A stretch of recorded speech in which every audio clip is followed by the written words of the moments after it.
The Stitch Mode key will display the status of your embroidery machine, whether it's working, stopped, or there has been an error.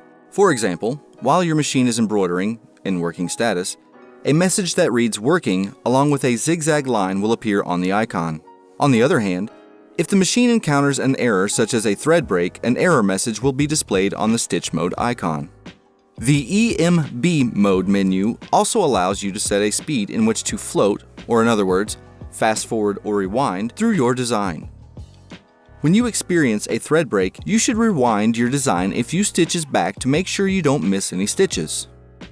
You can also rewind and fast forward through your stitches in low and high speeds using the EMB mode icon. To do so, tap the EMB mode icon once to float in a low speed, or tap the EMB mode twice to float in a high speed. When you enter stitch floating mode, two needle icons will appear on the screen. Tap the minus needle icon to float backward, or tap the plus needle icon to float forward.